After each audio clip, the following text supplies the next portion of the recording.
Okay, I'm ready now. Alright, you guys won't take me seriously with this song. Okay. How are we all doing tonight? Round of applause for everybody's gone. Love that. Can I have someone throw me the remote, the clicker for the slides? I got you, Darren. Here you go. Woo! I'm so glad I caught that. Okay. Alright. How's everybody doing tonight? Round of applause. One more time. Okay, fantastic. Okay. So we've talked about how we can best prepare our outlines. We talked about how we can best just prepare ourselves with public speaking basics. I want to talk about one thing that hasn't really been considered, and I've never really thought about until I've gotten this job, which is actually just the day of your speech. Has anyone actually put thought into what happens the day of? I haven't either. And that's why this is so important. So let's say you have your public speaking class at 12:45, and you're giving your persuasive speech. So let's play this in a timeline. You get up, you do your stretches. I'm not doing that in this suit. You do your stretches, get prepared. But then you walk into the closet, and like the Grinch who stole Christmas, you're like, but what would I wear? Has anyone put thought into what they wear when they give a speech? Has anyone? All the ladies have, of course. The guys are like, whatever's clean. No, but what you wear is so much more important than you think. What you wear portrays if you are credible enough to be listened to. If I should really care what you're saying. If I showed up in this speech in basketball shorts and a tank top, would any of you ever listen to me? No. Nobody would, because I'm not credible. I have to look like I know what I'm doing.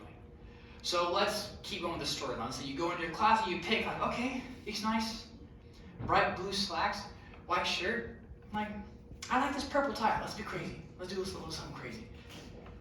One thing when it comes to what you're wearing, I want you to think about what makes you feel good, what makes you feel powerful.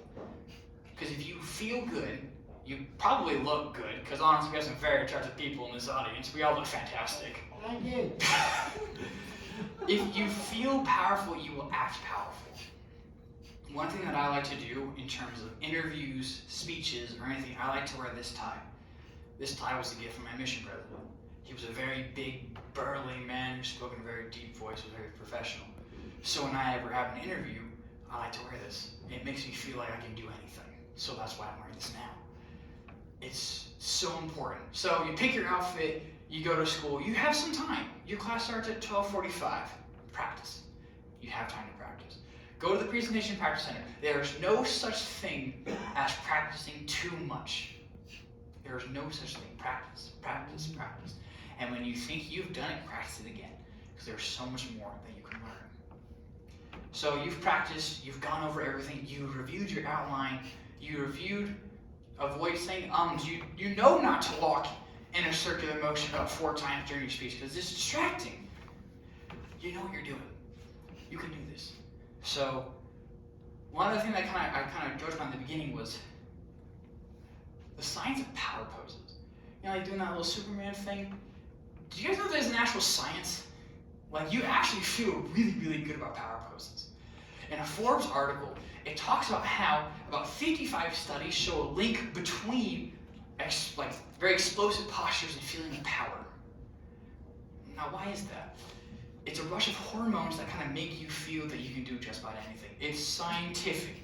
If you feel good, you look good, and you do power poses, you will rock this. So, you did your power poses outside your room, you're kind of just like, you look in the mirror, okay, I can do this speech, I got this. Now here comes the scariest part. You're like, Jaren, okay, I got my PowerPoint ready, I've practiced, but I'm sitting in my class, and I'm the 4th speaker, and I'm like shaking in my boots. I'm so nervous, what do? First of all, it's okay. Everybody is scared of public speaking. Everybody is nervous. There are 2 types of public speakers in this world. Those who are nervous and those who are liars. So it's kind of a double negative. So we're all nervous. We're all liars. It's okay. If you were to ask any of my coworkers what I did before this speech, I had one friend, she sat in the center of the room, and she was like, Jaren, focus on me, you can do this. I've practiced, I've prepared. And I've been nervous. Guys, I'm terrified. Just in case y'all didn't know. But I know that I've prepared. I know that I've practiced. And I know that I can do this. So, you take a couple deep breaths in. You walk up to the front of the class. And with power and with confidence, you say, "My name is Jeremy McClure. This is my persuasive